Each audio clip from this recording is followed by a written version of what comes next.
درسي شنفة برنوت سيرة. بسم الله والصلاة والسلام على رسول الله وعلى آله وصحبه ومن والاه. أما بعد، السلام عليكم ورحمة الله وبركاته. برنوت سيرة متدرين كن يرى دعوة القبو يمكن الجهر بالدعوة كان جرؤتا. رسول ربي عليه الصلاة والسلام إيجا وقاسدي da'awaa nama dhuunfaatiif goggochaa turanii yookiin tokko tokko nama waamaa turanii booda akka namni isaaniif dhaggeeffatu argamee fi namoonni gaggaariin ijoo Qurayshootaa keessaa argame baranii da'awaa ol qabuuf yeroo qophaahan Rabbiin haala kee mu'minaa laaffisi, yoo jarrii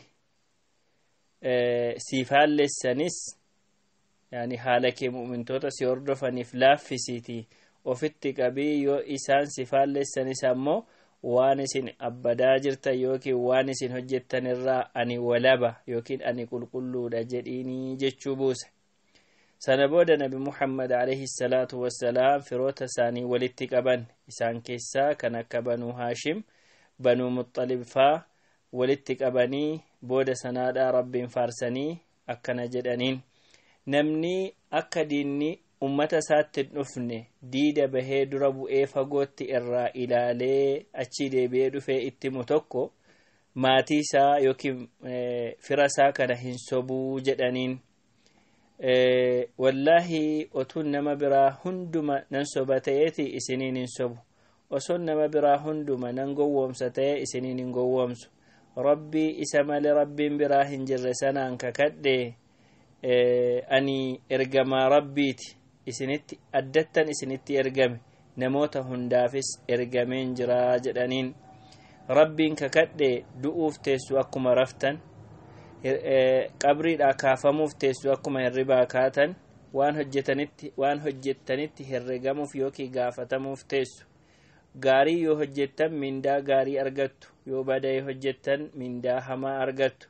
yookiin jannata zalaalamiiti yookiin ammoo ibidda zalaalamiiti jedhaniin.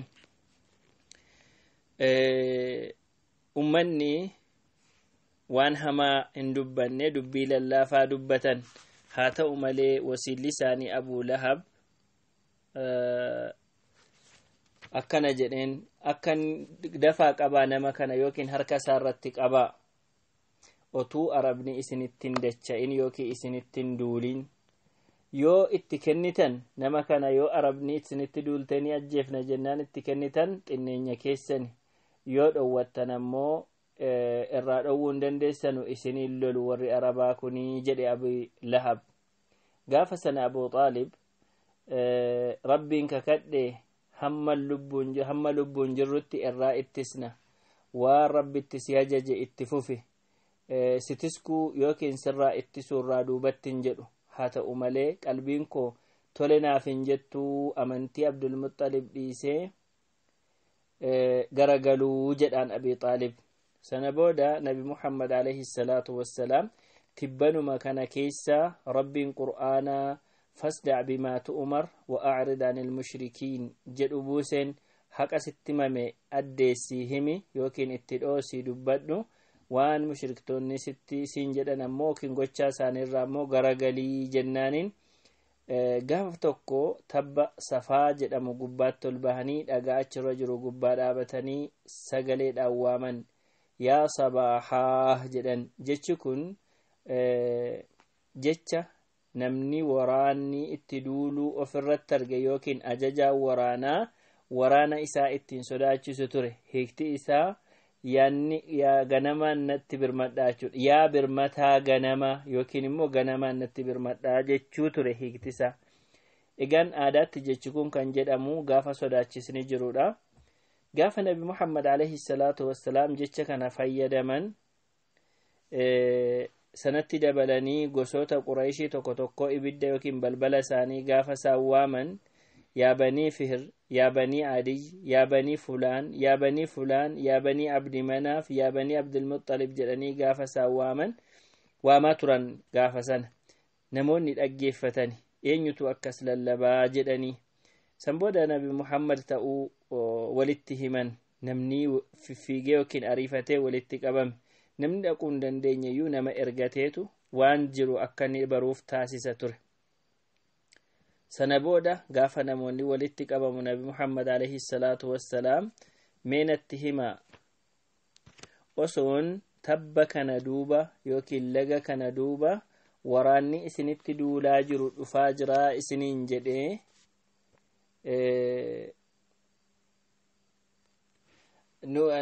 na dhugoomsituu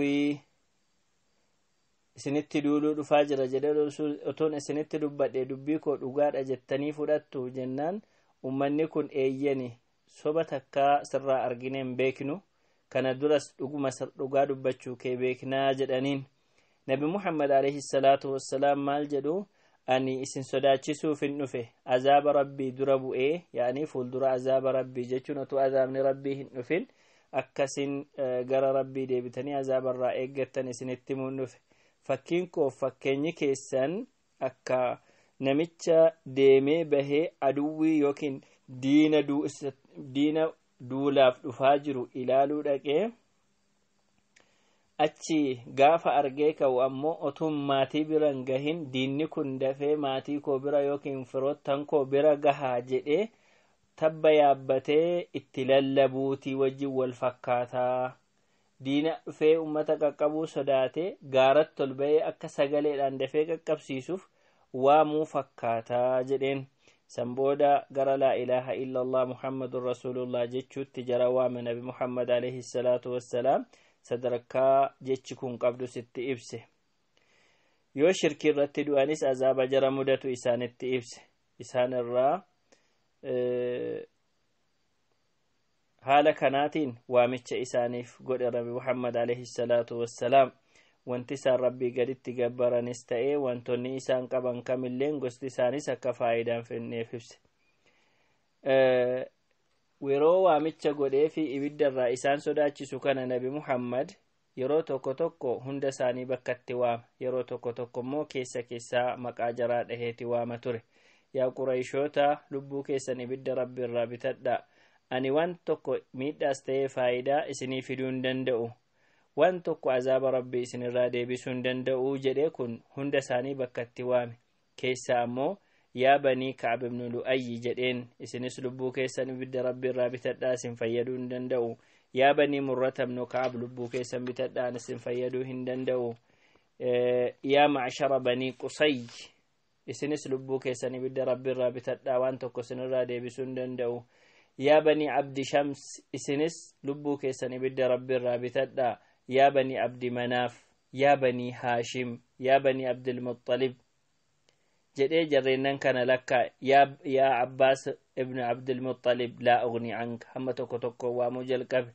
yaa Abbaas waan tokko sirraa deebisuu hin danda'u lubbuu kee ibidda rabbiirraa bitadha. yaa Safiyyata binta Abdul Muttalib ammata rasuulillah yaa Safiyyaa intala Abdul Muttalib adaadaa ergamaa rabbii atis lubbuu kee ibidda rabbiirraa bitadha. yaa Faaximata binta Muhammadin rasuulillah yaa Faaximaa intala Muhammad atilleen saliinii bimaa shi'ti nagadhu waan barbaadde waan bira qabeenya jechuudha. anqidhii nafsaki lubbuu kee ibidda rabbiirraa bitadhu sirraa deebisuu hin danda'u. yaa namoota ani maqaa keessan lakkaa'e kun garuu firooma narraa qabdu. firooma keessan waan inni firoomsatamuunan firoomsadhaa jedhee haga kanatti dubbiisaa itti fufe nabi Muhammad. gaafa rasuulli rabbii alayhi salaatu wassalaam waamichaa fi sodaachisa yookiin dinniina isaa xumuru namoonni adda adda yaa'an. namni mormiis ta'ee fudhachuu yookiin deeggarsa waan tokkoyyuu hin dhageessisne. haa ta'u malee Abii Lahab yaada hamaa isaanii deebisee ture. badi rabbis yaa balleessu har'a booda kanaaf walitti nu qabde jedhee dubbannaan rabbiin harki Abii Lahab cittee kasaartee jechuu dubbate. walii galli Qurayshoota ammoo gaafa waamichi kun isaanii taasifamee gorfaman baay'ee yaadi isaanii dhama'e hin ajaa'ibsiifatanii muntundi haaraa isaanitti ta'e. gaafa manatti deddeebi'anii xinnoosii tasgabbaahanii yaadi jiru isaan irraa deemee yaaduu jalqaban ammoo koora jalqaban. da'awaa dubbatame kana yookiin gorsa kenname kana qishina yookiin dubbii isaanii saraquu tuffachuu fi itti qoosuu jalqaban. Ergamaa rabbiitiin arrabsuu jalqaban akkana jedhan ahaa inni kun isa ergamaa ta'ee ergame ergamaa rabbiirraa ergame inni kun ilma abbaa kabshaati isarra inni dubbatamaa yaani isatti dubbatamaa samiirraa ergaan isatti dhufaa jedhanii dubbatan. Abuu Kabshaa namni jedhamu akaakayyuu isaanii keessa jira gara haadhaatiin. Namni kun gidduutti nasaaraa ta'ee ture. Sababa nasaaraa ta'eef amantii Qurayshoonni qabdu yookiin Araboonni qaban faallessee ture yeroo sana. Kanaaf jecha Nabi Muhammadin alayhi salaatu wassalaam tuffachuu fi xinneessuuf jedhanii isaan walitti fakkeessanii ilma abbaa Kabshaa jedhanii dubbatan. Isatu samaa irraa itti dubbatama miti ergaa samaa irraa itti dhufa miti jedhanii qishinaa akkasii itti fufan. Rasuulli Rabbii alayhi salaatu wassalaam da'awaa isaanii itti fufan. Ol qabanii dubbachuu jalqaban bakka walgahiitti bakkuma hundattee jechuudha. Jecha ergamoonni hundi ittiin ummata isaanii waaman jecha sana fayyadamaniitu da'awaa yookiin waamicha godhaa turan. Yaa qawmi ibudullah maa lakum min ilaahin ghayruhu yaa ummata koo yookiin yaa firoota koo rabbiin abbadaa rabbii kan biraa hin qabdanii Allaahii biraa hin qabdaniitii gabbaramaa rabbii tokkicha abbadaa jedhanii waamaa turan. Ofii isaanis Nabi Muhammad alayhi salaatu wassalaam fuuldura isaaniitti ibaadaa gochuu jalqaban. Fuuldura Ka'baatti ol qabanii salaatanii fuuldura jama'aatti salaata isaanii geggeessuu jalqaban Nabi Muhammad alayhi salaatu wassalaam. Waamichi yookiin daawaan Nabi Muhammad alayhi salaatu wassalaam fudhatama argate. Kana gidduutti gidduu muslimootaati fi gidduu nama musliman taane waljibbaa fi xinnoo walirraa fageenyi gaafa argamu Qurayshoonni akkamiin argamee ture sa'aatii kana keessatti. Qurayshoonni sana booda akkamittiin namoota hajjiidhaaf dhufuu ka'an irraa ittisna laata. Nabi Muhammadii fi namoota hajjii dhufan akkamiin walirraa ittisna waan jedhamu marii gochuu jalqabde. Waan fudhatama argachuun kun isaan dallansiiseef jecha guyyoonni hajjii dhiyaatee dhufee gaafa ta'u dubbii kana arginaan namni dhaggeeffachuutu mala jedhanii mariidhaaf walitti qabaman.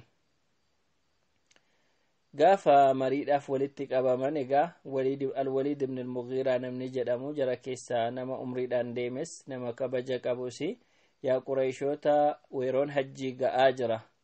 Araboonni dhufuuf deemu wanta isin waa'ee saahiba keessan yookiin waa'ee Nabi Muhammad kana dhageessanii jirtu yaada tokko qabadhaati waan sana ummatatti maa irraa baqachiisa jecha tokko yaada tokko murteessinee sana dubbachuu qabna booda akka ni tokko kan biraa dubbatee ni tokko kan biraa dubbatee waliin sobsiifneefi jedhan. Jennaan walitti qabamanii ati jecha tokko nuun jedhi jecha ati jette sana qabannee deemnaa jedhaniin. Lakkisaa ani waan tokkon jedhu nan dhaggeeffadhaa isin dubbadhaa jedheenii carraa jaraaf deebise Waliid ibn al-Mughiraa kun. Egaan maal jechuudha waan ittiin Nabi Muhammadiin arrabsanii akka namni isaan hin dhaggeeffanne taasifamu jechuudha. Inni jalqabaa akkana jedhan kaahina jennaan namichi kun waa himtuudha yookiin qaalluudha jennaanii. Jennaan Waliid maal jedhaa innoo qaalluu miti. Qaalluu arginee jirra gungummii isaanis dhageenyeerra walaloo jaraas dhageenyee beekna hin fakkaatu jechi Nabi Muhammad alayhi salaatu wassalaam kanan fakkaatu jedhee irratti dide. Warri lammataa immoo maraatuudha jennaa jedhaniin. Maraatuu miti maraatummaas arginee jirra beeknee jirra hudhama jaraas miti akkasumas yaadaan dhama'uu jaraas miti waswasaa yookiin immoo tashwiisha hasaasii wayii wantatti dhufu sin jiru isaa wajjiniin jedhee irratti dide. Warri taanan shaa'ir yookiin wallisaadha jennaan ammas akkas jedhe Waliid shaa'ir wallisaa miti wallistoota wallee beekneerra hundasaa isa gabaabaa isa dheeraa yaani gosoota walleedha jedhamanii walaloo barreeffaman gosa isaatiin beeknee jirra wanti inni dubbatu kun wallee wajjin waliin fakkaatu jedheen.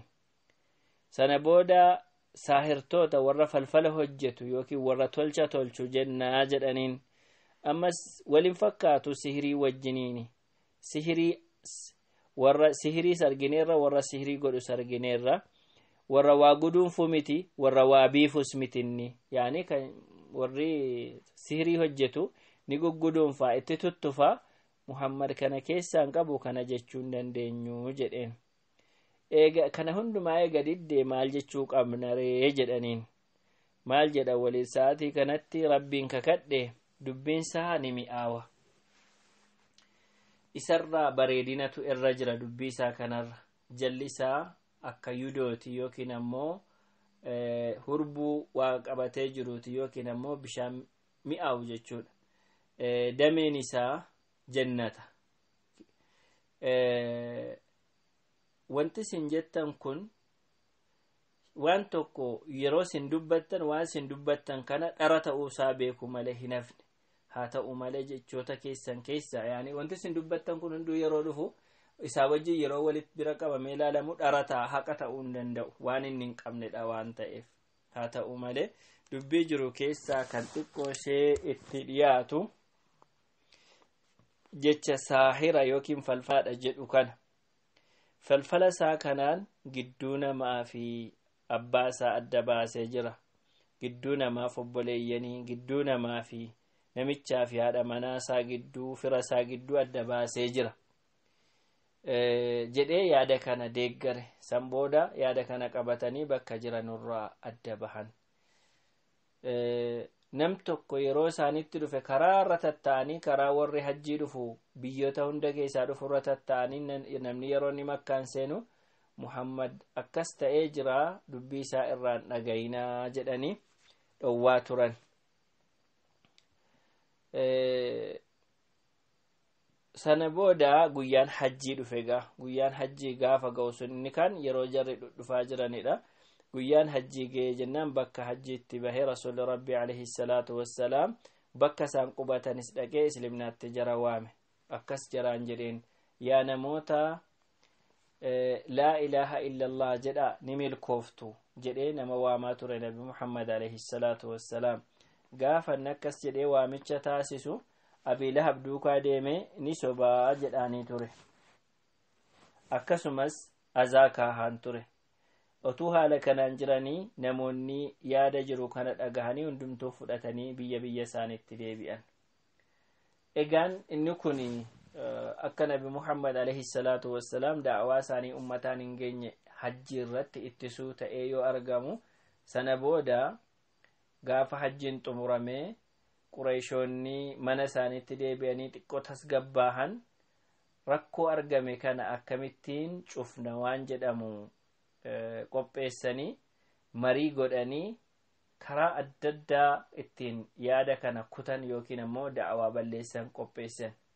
Kanneen keessaa inni jalqabaa wanti nu gochuu qabnu qishinaa gochuu qabna warra amananis ta'e quraanas ta'e akkasumas ammoo nabi Muhammadiinis ta'e wanticha da'awaa godhamaa jiru kanatti qishinaa itti fufuu qabnaa waan jedhamu qarraran. Egaa inni kun akka hamilee jaraa cabsaniif kutannoo isaanii akka laaffisaniif ture. Nabi Muhammadin alayhi salaatu wassalaam nama sihirii godhu, nama wallisu, nama maraatuudha, qaalluu yookiin ammoo waa himtuudha, sheexanatitti dhufa, ofiif of biraa tolcha. Kana hundumaatiin arrabsu turan. Yaani akkas godha jedhaniitu of biraa arrabsu turan. نبي محمد عليه الصلاة والسلام ربنا أكنا جلين وإن يكاد الذين كفروا ليزلقونك بأبصارهم لما سمعوا الذكر يعني يادساني يروا الديسو warri kafaran nyaatan ija isaaniitiin si waraanutti keessumatti yeroo gorsa dhaggeeffatan maraatuudha siin jedhu jedhee dubbate rabbiin. Ammas akkana jedhu ahadha alladhii yadhkuru aalihatakum isa kanaan ni waa'ee taabota keessan yookiin waaqa isin rabbii gaditti waaqeffattan kana rabsu isa kana miti jedhaniitu qishinaa godhu turan. Kun nabi Muhammaditti qishinaa gochuudha. Sahaabotaanis akkas jedhu turan. kunoo mootoliin biyya ardii dhufan miti biyya lafaarratti mootii kan ta'an jedhanii dubbii kana kaasu turan. rabbii yaada jaraa akkas jedhee dubbate أهؤلاء من الله عليهم من بيننا سجركو ورا ربين الترجمة فلتين كيسا كبجساني كنة جدني دبوني صحابة يرودفن بفكانان كشنات تقوشاتران وري مجرمة أن ورا أمانا نتكلف يرو بردر بودفا والقميد يوكي والقنططو yeroo gara maatii isaaniitti deebi'an maqaa jaraa nyaatu yeroo jara argan ammoo jarri kun warra jal'attootaati jedhu jedheen. keessuma bahanii qishinaa fi xinneessaa kana akkasumas maqa balleessuu itti kolfuu kana heddummeessan hamma ergamaa rabbiitti dhaga'amu tokko rabbiin akkana jedheen walaqad na'lamu annaka yadiiqu sadruka bimaa yaquuluun haqiiqaa ni beekin dhugaa beeknee jirra wanti jarri dubbatan laphee keessi dhiphisa ta'uu jedhe itti dubbate qoricha saas duukaatti mi rabbiin fasabbih bihamdi rabbika wa kun min as-saajidiin rabbii kee faarsiti warra ibaadaa godhu ta'i rabbii kee abbadi hamma duuti kee ga'utti jedheen. ammas waan obsa isaanii kennisiisu dabalee itti dubbate rabbiin innaa kafaynaaka almustahzi'iin warra qishinaa sitti godhu nutu siif gaha warra rabbii wajjin waaqa biraa waaqeffatu ganaa beekuu taa'u waan jarri hojjetanii jedheen. akka hojiin jaraa kun itti deebi'ee balaa isaanitti ta'us asumaan itti ibsa rabbiin ولقد استهزئ برسل من قبلك فحاق بالذين سخروا منهم ما كانوا به يستهزئون ergamoota si dura darbanitti qishinaan godhamee jira itti qoosamee jira tuffatamanii jiru warra sanatti balaatu bu'e warra qishinaa godhe sanatti balaatu bu'e kunis akkasumatti isaan eeggataa jedheniin. kun egaa qishinaa gochuudhaan eenyutti nabi muhammaditti qishinaa gochuun sahaabotatti qishinaa gochuun xinneessuun itti qoosuun hamilee isaanii cabsuudhaan akka isaan diinirraa deebi'an taasisuu ta'e jechuudha.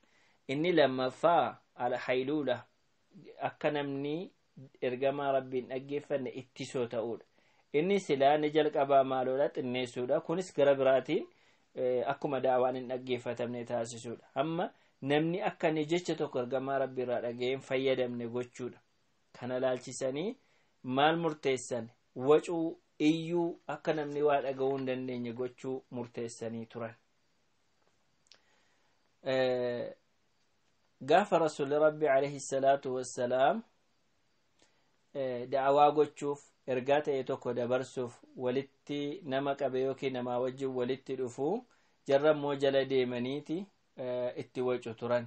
rabbiin akkas jedhee dubbate akka isaan yaada kanaaf qophaa'an warri kafare jedhe qur'aana kana hin dhaggeeffatinaati itti wacaa akka dhaggeeffachuu jara dhowwitanuuf yookiin akka wacaan injifattaniifi jedheen.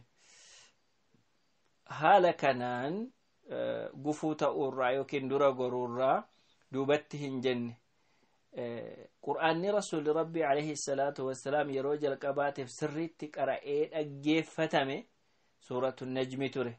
kunis baatii ramadaanaa keessa bara 5ffaa eega ergamaniitii kaasee rasuulli rabbii alayhi salaatu wassalaam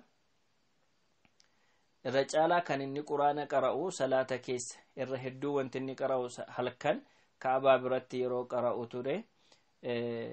gaafa quraana dhaggeeffatan quraanas ni arrabsu rabbii isa quraana buuses ni arrabsu jibriil isa quraana fides ni arrabsu. sana waan kana ta'eef rabbiin maal jedha ergamaa isaatiin walaa tajhar bisalaatika walaa tukhaafit bihaa wabtaghi bayna dhaalika sabiila yeroo salaattu sagalee kee baay'ee ol hin qabin tasa sin dhoskin gidduu kanatti qara'ii jedheen. namichi nadr ibn al-haaris jedhamu tokko shaam deemee bakka hiiraa jedhamu achirraa seenaa aadaa ummataa barate qissaa yookiin seenaa ummataa barate jarri waa'ee mootolii jara waa'ee ajajoota waraanaa warra akkasii kana seenaa kana odeessu turan kanneen akka rustum isfindiyaar faa nama kana faa waa'ee isaa dubbatu turan. isa kana baratee achi as deebi'ee waliigala yookiin ammoo waltajjii qopheesseeti akka qissaa kana ittimu yookiin oduu kana itti odeessu ta'a ture. namoonni ergamaa rabbii dhaggeeffachuurraa akka deebi'an amma akka ergamaa rabbii hin dhaggeeffanne taasisuuf inni tokkotti wacuudha. Inni lammataa immoo waltajjii sana fakkaatu qopheessanii akka namni garas deebi'u gochuu ta'e jechuudha. Maal godha qissaa kana dhaqee namatti mee taa'eeti oduun Muhammad sani odeessu kanaan maaltu gargar godhee jedheeti dura gora ture. Inni kun isa lammataati. Dura goruu keessaa namichi kun irra darbee maal godha wallistuu dubartii taate tokko wallistuu biteeti akkasiin hojii kanarratti bobbaatu taasise. Yoo nam tokko muslima ta'uuf ka'aa jira jechuu dhagahe namni kun wallistuutti kana fudhatee sirbituu kana fudhatee namicha san bira dhaqa nyaachisi obaasi sirbiif jedhaan. Boodarraa wanti Muhammad itti waamu kanan caalu isa kanatu caalaa waan muslima taatuuf hin qabdu jedhaan. Kunis akka nabi Muhammad hin dhaggeeffatamne taasisuu ture. Rabbiin isa kana laalchisee maal jedhaa ومن الناس من يشتري لهو الحديث ليضل عن سبيل الله بغير علم إلى الآية. نما كان كيسا نما meeshaa taphaa bitee ittiin karaa rabbiirraa nama jal'isutu jira beekum saan otuun ta'in ittiin tapha godhachuuf warri kun warra azaabni xinneessaan isaaniif qophaa'ee jedheen. Qabxiin kun qabxii lammaffaa ta'ee achi jalatti qabxiilee kanatu kaa'amee jira kan akka namni quraana hin dhaggeeffanne nama ittisu jechuudha. Inni sadaffaa wantoota shakkii ta'e namatti naquudha. Dubbii sobaa odeessisuu. Inni kun shubahaata kaasuu jechuudha. Kuni hundumti qabxiilee jiran kanaa yeroodhaa yerootti cinaacha jijjiirratu malee wanta haaraan dhufu hin jiru. Wama jarri kun dur hojjetan har'as diinni islaamaa hojjetaa jira waan ta'eef. Waa'ee soba yookiin immoo oduu sobaa odeessisuu laalchisee baay'ee kallattii garaagaraatiin deemaa turan. Qur'aanaan akkana jedhan. Qur'aanni adghaasu ahlaam burzuza jedhaniin. Burzuza jechuun yookiin hirriba keessa waan hiikan qabne argeeti dhufee namatti dubbataa jechuudha. Qijatisa jedhamu yookiin immoo qaajja'uu yaaca'uu akka afaan naannootti yookiin burzuza jedhama. Qur'aanni kun waan abjuu keessa wanta ifaan taane abjuu soba abjuu bakka sirriin taane kana argeeti dhufee namatti odeessa malee haqiiqaa waan rabbirraa dhufe mitii jedhan. Kun yeroo tokko yeroo biraa immoo maal jedhu iftaraahu min cindi nafsii of biraa tolchee jedhu. Yeroo kan biraa immoo innamaa yucallimuhu bashar namatu isa barsiisaa namarraa baratee dhufee namatti odeessaa jedhu. Yeroo kan biraa immoo maal jedhu kun dubbii sobaati if kun iftaraahu acaanahu alayhi qawmun aakharuun sobanni lafaa tolche nama biraatu achirratti isa gargaaree jedhu. Waqaaluu asaatiiruul awwaliin iktatabaha fayyatumla alayhi bukurata wasila. Kuni soba warra duriirraa qophaa'edha. Qur'aanni barreessifateeti silaa barreessuun beeku barreessisuun isarratti dubbifamnaan dhufee ummatatti dubbata malee waan dubbii rabbirraa dhufe jedhamuu miti jedhaniitu maal jedhan oduu sobaa qur'aan irratti odeessisuu jechuudha. Isuma kanatti moodifaay yookiin ammoo sirriitti ol guddate malee ammas diinni islaamaa wanti inni kaasu kan biraan hin jiru. Yeroo takka takka immoo akkana jedhu sheexana wayii qabaa sheexanatu qur'aana kana fidee isatti himaa akkuma qaalluutti sheexanni bu'u isatti sheexanni bu'ee jedhanii dubbatan. Isa kana rabbiin akkana jedhee deebiseen isinitti muumee nama sheexanni irratti buutu sheexanni sobduu fi yakkamtoota irratti nama badiidhaan laaqame irratti bu'a malee sheexanni nama kana irratti hin bu'u akka inni qulqulluu ta'e beeku nabi Muhammad alayhi salaatu wassalaam. Nama badiidhaan laaqame irratti bu'a malee kana mitii jedhu. Takka takka inni kun egaa qur'aana ilaalchisee waan isaan dubbatanidha. Yeroo tokko tokko immoo nabi Muhammadin alayhi salaatu wassalaam ergamummaa isaa irrattidha kan isaan dubbii kaasan bal'inaan fuulduratti dhufa. Maraatummaatutti dhufe yaani maraatuu ta'uutu isa jalqabnaan taa'ee hiika dubbiidhaa sammuu keessatti eega tolchee booda jechoota hamma namarratti dubbisaa jiru kana qopheessee qindeessee waan keessa isaa jiru sana akkuma wallistoonni yookiin shu'araan sirbitoonni sirba isaanii qindeeffatanitti qindeeffatee dhiheessee jedhanii nabi Muhammad irratti dubbatan. Gaafa kana maal jedha rabbiin warra wallistoota ta'e sirbitoota nama jal'ataa ta'e jala deema tokko. Lammaffaa immoo jarri waanuma hunda keessa galanii dubbatu lama. inni sadaffaan ammoo waan hojjechuu hin dandeenye odeessu yaani waannahum yaquuluuna maa laa yafcaluun waan hojjechuu hin dandeenye dubbatu jedhe rabbiin. nabi muhammadin yoo ta'e alayhi salaatu wassalaam kana hundumarraa bilisa. wanti namni isa jala deemu nama qulqulluu yaani nama ibaadaa rabbiitti deebi'uudha malee jallina ofirraa hin qabu. wanti inni dubbatu ammoo waan hunda laaqa osoo hin ta'in waa'ee tokkummaa rabbii karaa qajeelaa seera rabbiirraa dhufedha kan inni dubbatu.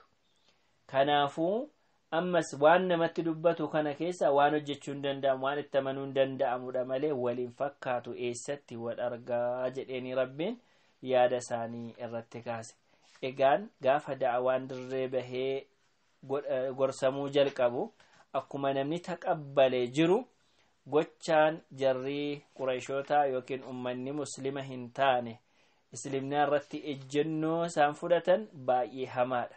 keessumatti kan isaan taraa taraatiin kaasanii ittiin yoonni kun didu isa kanatti inni kun didu yookiin immoo hunduma isaa wal faana asiin qishinaas gochaa shubahaas yookiin ammoo dubbii sobaas irratti odeessisaa akka namni dhaggeeffannes taasisaa wal cinas qabxiilee kana fayyadamu akkasumas ammoo dabareenis fayyadamu wantoota isaan irraa argamaa ture. qabxii arfaffaa itti aana. qabxiileen kun wal duraa duubni isaa ta'uu baatus qabxiin kun hundumtuu seenaa keessatti barreeffamee jira. egaan qabxii wal mormii jedhuun hanga walitti deebinutti haadha wa sallallahu wa sallama ala nabiyyina Muhammad.